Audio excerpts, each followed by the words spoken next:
राजराजेश्वरी राजाजी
ಪತಿನಾದಂದುರಿ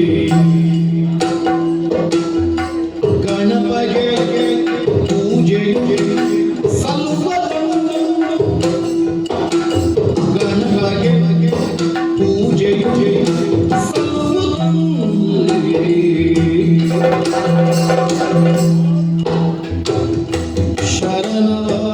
ಶರಣರಾತ್ರಿಯಲ್ಲಿ ಅಮ್ಮನ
ಶ್ರೀ ದುರ್ಗಾಂಬಿಕೆಯ ಬಲಗೊಂಡು ಭಕ್ತಿಯಲಿ ಅಂಬಿಕಾ ಸುತ ವಿಘ್ನರಾಜನ ಪಿಡಿದು ಸಂಸ್ತುತಿಸಿ ಅಪ್ಪನಿಗೆ ಆತ್ಮಜಿ ಕೈ ಮುಗಿದು ಅಂಬುಜಾಸನ ವಾಣಿಯರ ಪಾದಾಂಬುಜಕ್ಕೆ ಪಡ ಮಡುದವರ ನಿಪಿಣಿ ಕಥಾಮೃತವ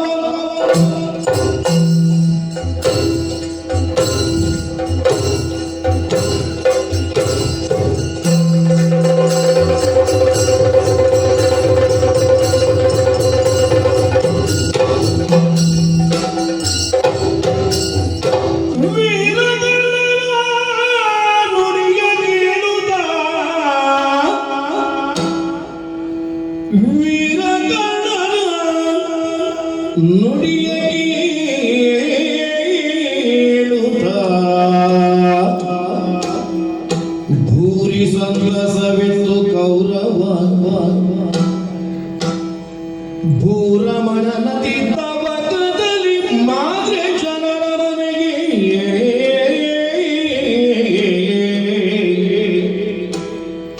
ವೀರಕರ್ಣನ ನುಡಿಯ ಕೇಳುತ್ತಾ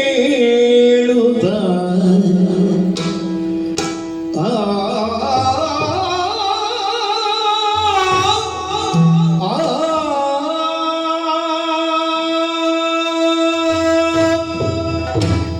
ಕುರುಕ್ಷೇತ್ರಕ್ಕೆ ಕಾಣಿಸುವ ಹಾಗೆ 16ನೆಯ ದಿವಸವು ಸೂರ್ಯನು ಪಶ್ಚಿಮಾಂಬುದಿಯಲ್ಲಿ ಹಸ್ತಗತನಾಗಿದ್ದಾನೆ. ಪ್ರತಿನಿತ್ಯವೂ ಉದಯ ಅಸ್ತಮಾನಗಳನ್ನು ಸಮಾನ ದೃಷ್ಟಿಯಿಂದ ಕಾಣುತ್ತಾ ಬಂದ ನಾನು 11 ಅಕ್ಷೋಹಿಣಿ ಸೇನೆಗೆ ನಾಯಕ ಎನಿಸಿಕೊಂಡ ಕಾರಣದಿಂದ ಗುರುರಾಯನೇ ಒಂದೊಂದು ದಿನವೂ ಒಂದೊಂದು ಅನುಭವದ ಮೂಲಕವಾಗಿಯೇ ನನ್ನ ದಿನ ಮುಕ್ತಾಯವಾದದ್ದು. ಹೊಸ ನಿರೀಕ್ಷೆಯಿಂದ ಮರುದಿನವನ್ನು ನಾನು ಪ್ರಾರಂಭ ಮಾಡಿದೆ. 16ನೆಯ ದಿವಸ ಸಮರ ಸಮರ್ಥನಾದ ದುರದಲ್ಲಿ ಪ್ರಾಜ್ಞನೆನಿಸಿಕೊಂಡ ಲಕ್ಷ್ಯ ಸಾಧನೆಯಲ್ಲಿ ನಿಖರತೆಯನ್ನು ನಿರ್ದಿಷ್ಟತೆಯನ್ನು ಹೊಂದಿದ ನನ್ನ ಆಪ್ತ ಸಖನೆನಿಸಿಕೊಂಡ ಕರ್ಣನೇ ಸೇನಾಧಿಪತಿಯಾಗಿ ಕಾಣಿಸಿಕೊಂಡರು. ಏನು ಮಾಡೋಣ, ಈ ಸಂಜೆಯ ವೇಳೆಗೆ ಯುದ್ಧಾಂಗಣದಿಂದ ಹಿಂದಿರುಗಿ ಬಂದ ಅವನ ಮುಖವನ್ನು ನೋಡುವುದಕ್ಕೆ ಸಾಧ್ಯವಾಗದಂತಹ ಸಂಕಟ ನನ್ನಲ್ಲಿ ಉಂಟಾಯಿತು. ತಲೆಗೆ ಹಾಕಿದ ಮುಸುಕೇನು, ಕದಪಿಗೆ ಕೊಟ್ಟ ಕೈಯೇನು, ನೆಲವನ್ನೇ ನೋಡುವ ನೋಟ ಏನು, ದುಗುಡ ಭಾವದಿಂದ ಭರಿತವಾದ ಮೈಯೇನು, ವಿಶೇಷವಾದಂತಹ ಭಿನ್ನಾಣದಿಂದ ಕೂಡಿರಬೇಕಾದಂತಹ ಅವನಲ್ಲಿ ದಟ್ಟೈಸಿದ ಮೌನ ಏನು, ಇದೆಲ್ಲವನ್ನು ಅರ್ಥೈಸಿ ಇದಕ್ಕೆ ಅದು ಅರ್ಥ ಮಾಡಿಕೊಳ್ಳುವುದಕ್ಕೆ ನನಗೆ ಭಾಷೆಯ ಕೊರತೆ ಆಯಿತು.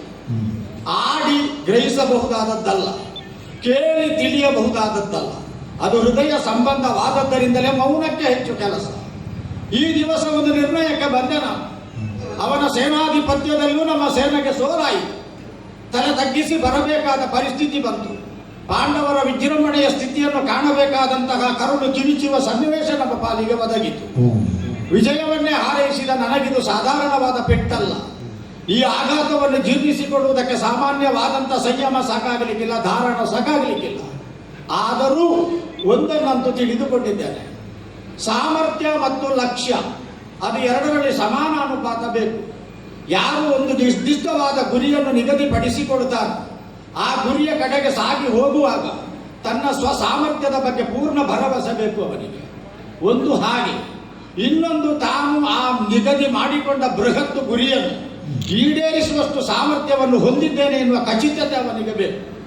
ಕೆಲವೊಮ್ಮೆ ಸಾಮರ್ಥ್ಯ ಅಧಿಕ ಉಂಟು ಅಂತ ಭಾವಿಸುತ್ತೇವೆ, ಆದರೆ ಗುರಿ ಎನ್ನುವುದನ್ನು ಮುಟ್ಟುವಲ್ಲಿ ಸೋಲುತ್ತೇವೆ. ಅದಕ್ಕೆ ಕಾರಣ ಆ ಸಾಮರ್ಥ್ಯದ ಬಗ್ಗೆ ನಾವಿಟ್ಟಂತಹ ನಿಖರತೆ, ನಿರ್ದಿಷ್ಟವಾದಂತಹ ಭಾವ ಅಥವಾ ನಾವು ಅದನ್ನು ಅಳೆಯುವಾಗ ಇಟ್ಟುಕೊಂಡ ಮಾನದಂಡ ತಪ್ಪಾಗಿರ್ತದೆ. ಕೆಲವೊಮ್ಮೆ ಲಕ್ಷ್ಯ ಎನ್ನುವುದು ನಮ್ಮ ಸಾಮರ್ಥ್ಯವನ್ನು ಮೀರಿ ಕೊನೆಗೆ ಕಾಣಿಸುವುದರಿಂದಲೂ ಸೋಲಾಗುತ್ತದೆ. ಈಗ ನನಗನ್ನಿಸುವುದು, ನನ್ನ ಸಾಮರ್ಥ್ಯ ಮತ್ತು ಲಕ್ಷ್ಯದ ನಡುವೆ ಎಲ್ಲೋ ಸಣ್ಣ ಸೋರಿಕೆ ಕಾಣಿಸಿಕೊಂಡಿದೆ. 11 ಅಕ್ಷೋಹಿಣಿ ಸೇನೆ ಇತ್ತು, 7 ಅಕ್ಷೋಹಿಣಿ ಸೇನೆ ಪಾಂಡವರದ್ದು. ನಾವು ಯುದ್ಧದಲ್ಲಿ ಯಾವ ಕಾರಣಕ್ಕೂ ಸೋಲುವುದಕ್ಕೆ ಸಾಧ್ಯವಿರದಂಥ ಪರಿಸ್ಥಿತಿ ಇತ್ತು. ಆದರೂ ನಮಗೆ ಸೋಲೆ ಸರಣಿಯಲ್ಲಿ ಒದಗಿ ಬರ್ತದೆ ಅಂತ ಆದರೆ ಈಗ ಸಾಮರ್ಥ್ಯಕ್ಕೂ ಲಕ್ಷ್ಯಕ್ಕೂ ತಳುಕು ಹಾಕಬೇಕಾದ ಸ್ಥಿತಿ ಬಂತು. ನಾನು ಕರ್ಣನನ್ನು ಮಾತಾಡಿಸಿದೆ. ಅವನ ಮೌನವನ್ನು ಮುರಿದು ಅವನ ಹೃದಯವನ್ನು ತೋಡಿಕೊಂಡ. ಅತ್ಯಂತವಾಗಿ ಆತ ಆಡಿದ ಮಾತನ್ನು ಕೇಳಿದಾಗ ವೀರ ಕರ್ಣನ ನುಡಿ ಅಂತ ನನಗರ್ಥ ಆಯಿತು. ಕರ್ಣನ ವೀರ ಉಪೋದ್ಘಾತಗಳನ್ನು ಬಹಳ ಕೇಳಿದ್ದೇನೆ ನಾನು. ಕರ್ಣನ ವೀರ ನುಡಿಗಳನ್ನು ಕಂಡು ಮೆಚ್ಚಿದ್ದೇನೆ, ಮನಸ್ಸಿನಲ್ಲಿ ಸಂತುಷ್ಟಿಯನ್ನು ಹೊಂದಿದ್ದೇನೆ. ಆದರೆ ವೀರ ಕರ್ಣನಾಗಿ ಅವ ಪ್ರಕಟಗೊಂಡದ್ದು ಈಗಲೇ. ಒಬ್ಬ ವೀರ ಭಾಷೆಯನ್ನು ಆಡುವುದಕ್ಕೂ ಆ ಭಾಷೆಗೆ ಪೂರಕವಾದ ವ್ಯಕ್ತಿತ್ವವನ್ನು ಹೊಂದಿರುವುದಕ್ಕೂ ಬೇರೆ ಬೇರೆ ಅರ್ಥಗಳು ಉಂಟಲ್ಲ. ಈಗ ನಿಜವಾಗಿ ವೀರಕರ್ಣ ಅಂತ ಆಗುವಾಗ ನಾನು ಭೂರಿ ಸಂತೋಷವನ್ನು ಹೊಂದಬೇಡುವೆ. ನಮ್ಮ ಸೋಲಿಗೆ ಕಾರಣ ಎನ್ನುತ್ತಾ ವಿವರಿಸಿದ್ದಾನೆ. ಯಾವ ಸಂಗ್ರಹಣೆಯಲ್ಲಿ ನಾನು ಹಿಂದೆ ಬಿದ್ದದ್ದರಿಂದ ಈ ಪರಾಜಯ ಸನ್ನಿಹಿತವಾಯಿತು ಅಂತ ಆಡಿದ್ದಾನೆ. ಯಾರನ್ನು ನಾವು ಸೇರಬೇಕು, ಯಾರನ್ನು ಮುಟ್ಟಬೇಕು ಅಂತಹ ಲಕ್ಷ್ಯದ ಬಗ್ಗೆ ವಿವರಿಸಿದ್ದಾನೆ. ನನ್ನ ಸಾಮರ್ಥ್ಯದ ಬಗ್ಗೆ ನನಗೆ ವಿಶೇಷವಾದ ಪ್ರೋತ್ಸಾಹ ಕೊಟ್ಟಿದ್ದಾನೆ, ಮನವರಿಕೆ ಮಾಡಿದ್ದಾನೆ. ಆದರೆ ಅಷ್ಟೇ ಸಾಕಾಗುತ್ತದೆ. ಶಲ್ಯರಂತಹ ಮಹಾ ಸಾಧಕರನ್ನು ನಾನು ಸಮೀಪಿಸುವಾಗ ಅವರ ಮನಸ್ಸನ್ನು ಮುದಗೊಳಿಸಿ ಮೆದುಗೊಳಿಸಿ ನನ್ನ ಪಕ್ಷಕ್ಕೆ ಒದಗುವ ಹಾಗೆ ಮತ್ತೆ ಕರ್ಣ ಸೂಚಿಸಿದಂತಹ ಸ್ಥಾನವನ್ನು ಹೊಂದುವ ಹಾಗೆ ಮಾಡುವುದಕ್ಕೆ ನನ್ನ ಸಾಮರ್ಥ್ಯ ಸಾಕಾದಿದ್ದೆ. ಈ ಹಿಂದೆಲ್ಲ ಸಾಮರ್ಥ್ಯವನ್ನು ಸರಿ ಅಳೆಯದೆ ಲಕ್ಷ್ಯ ಹೆಚ್ಚಾದ್ದರಿಂದ ಸೋತಿದ್ದೇನೆ. ಈ ಸಲ ಸಾಮರ್ಥ್ಯಕ್ಕೂ ಲಕ್ಷ್ಯಕ್ಕೂ ಸಮಾನಾನುಪಾತ ಸೃಷ್ಟಿಸಬೇಕು ಎನ್ನುವ ಛಲದಲ್ಲಿದ್ದೇನೆ. ಆದ್ದರಿಂದ ಬಹಳ ನವೀರಾಗಿ ಅತ್ಯಂತ ಸೂಕ್ಷ್ಮವಾಗಿ ಎಲ್ಲ ಒಳಪಟ್ಟುಗಳನ್ನು ಪೆಟ್ಟುಗಳನ್ನು ರಾಜಕಾರಣದ ಅನುಭವದಿಂದ ಮುತ್ಸದ್ದಿತನವನ್ನು ಹೊಂದಿದ ನನ್ನ ಧುರೀಣತ್ವದ ಆಧಾರದಲ್ಲಿ ನಾನು ಶಲ್ಯರನ್ನು ಒಡಿಬೇಕು. ಶಲ್ಯರು ಏಕವಾಗಿದ್ದಾರೆ, ಅವಿಚ್ಛಿನ್ನವಾಗಿದ್ದಾರೆ. ಅವರನ್ನು ಭಾಗಿಸುವುದು ಬಹಳ ಕಷ್ಟ. ನಮ್ಮ ಗಣಿತದ ಸರಳ ಸೂತ್ರದಿಂದ ಅವರನ್ನು ಭಾಗಿಸಲಿಕ್ಕಾಗಲಿಕ್ಕಿಲ್ಲ. ಶೇಷವನ್ನು ಉಳಿಯುತ್ತದೆ. ನಿಶ್ಶೇಷವಾಗಿ ಅವರನ್ನು ಭಾಗಿಸಬೇಕು. ಅದಕ್ಕಾಗಿಯೇ ನನ್ನ ಸಾಮರ್ಥ್ಯದ ಬಗ್ಗೆ ಬೇರೆ ಬೇರೆ ಆಯಾಮಗಳನ್ನು ಸರಿಯಾಗಿ ಗ್ರಹಿಸಿ ಸಾಮರ್ಥ್ಯದ ನಡುವೆ ಉಪ ಆಯಗಳನ್ನು ಬಳಸಬೇಕಾದಿತ್ತು ಎನ್ನುವ ಕಟ್ಟೆಚ್ಚರವನ್ನು ವಹಿಸಿ ನನ್ನ ಪ್ರೀತಿಯ ಮಾವನಾದ ಶಲ್ಯನನ್ನು ಈಗ ಯಾವ ಸ್ಥಿತಿಯಲ್ಲಿ ಇರಲಿ, ಇದೇ ಕುರುಕ್ಷೇತ್ರದ ಬಿಡದಿಗಳ ಸಾಲಿನಲ್ಲಿ ಅವರದು ಅಗ್ರಮಾನ್ಯವಾದ ಬಿಡದಿ ಹೌದಲ್ಲ. ಭೀಷ್ಮರು ಕಳಚಿ ಹೋದ ಮೇಲೆ, ದ್ರೋಣರು ತ್ಯಜಿಸಿ ಹೋದ ಮೇಲೆ, ಕರ್ಣ ಬಂದ ಮೇಲೆ ಸೇನಾಧಿಪತಿಗಳ ಸಾಲಿನ ಆ ಬಿಡದಿಗಳನ್ನು ಬಿಟ್ಟು ಮಹಾ ಸಾಧಕರ ಸಾಲಿನಲ್ಲಿ ಇರುವವರು ಅವರೇ. ಅವರ ಹಿರಿತನದ ಆಧಾರದಿಂದ ಕಾಣಿಸುತ್ತಿರುವಂತಹ ಶ್ರೇಷ್ಠಕರವಾದಂತಹ ಪಟುತ್ವ ಅದರ ಜೊತೆಗೆ ಎದ್ದು ಕಾಣಿಸುವ ಬಿಡದಿ, ಇದನ್ನು ರಾತ್ರಿಯೇ ನಾನು ಸೇರಬೇಡೋ. ಅಂತೂ ಮಧ್ಯರಾತ್ರಿ ಕಳೆದಿದೆ. ಅರುಣೋದಯ ಆಗುವ ಮೊದಲು ಈ ಪ್ರಸಂಗ ಮುಗಿಸಬೇಕು. ನಾನು ಸೂರ್ಯೋದಯ ಕಾಣುವಾಗ ನಾನು ಎಲ್ಲಿ ನಿರೀಕ್ಷಿಸ್ತೇನೋ ಅಲ್ಲಿ ಶಲ್ಯರಿರಬೇಕು. ನಾನು ಏನನ್ನು ಆಶಿಸ್ತೇನೋ ಅದನ್ನು ಸಾಧಿಸಬೇಕು. ಕಾರಣ ಈ ಯುಗ್ಮ ಅಭಿಲಾಷೆಗಳನ್ನು ಜೊತೆಗೂಡಿಸಿಕೊಂಡು ನಿಜವಾದ ಅರ್ಥದಲ್ಲಿ ನಾನು ಈಗಲೂ ಭೂರಮಣನೆ. ಯಾಕೆಂದರೆ ಭೂರಮಣತ್ವವನ್ನು ಬಿಟ್ಟು ನನಗೆ ಬದುಕಿಲ್ಲ. ಆ ಜಯಸಿರಿಯನ್ನು ಪಡೆಯಬೇಕು, ಭೂಲಲನೆಯನ್ನು ಗೆಲ್ಲಬೇಕು, ನನ್ನವಳನ್ನಾಗಿಸಬೇಕು, ಶಾಶ್ವತವಾಗಿ ನಾನು ವಾರಿಸುದಾರತ್ವವನ್ನು ಹೊಂದಬೇಕು. ಈ ವಿಶೇಷವಾದಂತಹ ಕಲ್ಪನೆಯನ್ನು ಇಟ್ಟುಕೊಂಡು ಕೆಲವರನ್ನು ಜೀವಟಿಗೆ ಬೆಳಗುವುದಕ್ಕೆ ದಾರಿ ತೋರಿಸುವುದಕ್ಕೆ ಕರಕೊಂಡು ನೇರವಾಗಿ ಶಲ್ಯರ ನೃಪ ಆಲಯದ ಬಳಿಗೆ ಬಂದಿದ್ದೇನೆ. ಕುಶಾಗ್ರಮತಿಗಳಾಗ ಹೆಚ್ಚುವರಿ ತಿಳುವಳಿಕೆಯನ್ನು ಹೊಂದಿರುವ ಶಲ್ಯರನ್ನು ಹೇಗೆ ಸಮೀಪಿಸಬೇಕೋ ಅದನ್ನು ಸನ್ನೆಯಲ್ಲಿ ಚಾರಕರಿಗೆ ತಿಳಿಸಿದ್ದೇನೆ. ಕೈಯಲ್ಲೇ ಹೀಗೆಲ್ಲ ಮಾತಿಲ್ಲ, ಸನ್ನೆಯಲ್ಲೇ ಎಲ್ಲ ವ್ಯವಹಾರ. ಮಾತಾಡಿದ ತಕ್ಷಣ ಪಾಂಡವರ ಪಕ್ಷಕ್ಕೆ ವರದಿ ಮುಟ್ಟುತ್ತದೆ. ನಾಳೆ ಅವರಿಗೆ ಅರ್ಥ ತಿಳಿದು ನಮಗೆ ಆಶ್ಚರ್ಯ ಆಗ್ತದೆ. ನಾವು ರಾತ್ರಿ ಮಾತಾಡಿದ್ದು ಆಗಲೇ ಗೊತ್ತಾಯ್ತು ಅವರಿಗೆ ಅಂತ. ಆ ಕಾರಣದಿಂದ ಈಗಲೇ ಹೆಚ್ಚು ಸಶಬ್ದವಾಗಿ ಮಾತಾಡುವಾಗಿಲ್ಲ. ಉಳಿದವರೆಲ್ಲ ನೋವಿಗೆ ಉಪಶಾಮಕವಾದಂತಹ ಪಥ್ಯಗಳನ್ನು ಮಾಡ್ತಾ ಇದ್ದಾರೆ. ಕೆಲವರು ತೈಲವನ್ನು ಒತ್ತುತ್ತಾ ಆಯುರ್ವೇದದ ಔಷಧಿಯ ಪ್ರಭಾವವನ್ನು ಬಳಸಿ ರುಚುಗುಜ್ಜಾದ ಶರೀರಕ್ಕೆ ಸಮಾಧಾನ ಹೇಳ್ತಾ ಇದ್ದಾರೆ. ಅವರಿಗೂ ತೊಂದರೆ ಆಗಬಾರದು, ನಾಳೆ ಯುದ್ಧಕ್ಕೆ ಸಿದ್ಧರಾಗಬೇಕಲ್ಲ. ಅದಕ್ಕಾಗಿ ಸನ್ನೆಯಲ್ಲೇ ಚಾರಕನಿಗೆ ತಿಳಿಸಿದ್ದೇನೆ, ಹೋಗಿ ಅವರಿಗೆ ಹೇಳು ನನ್ನನ್ನು ಮನ್ನಿಸುವ ಹಾಗೆ ಮಾಡು ಅಂತ ಹೇಳಿದ್ದೇನೆ. ನೋಡು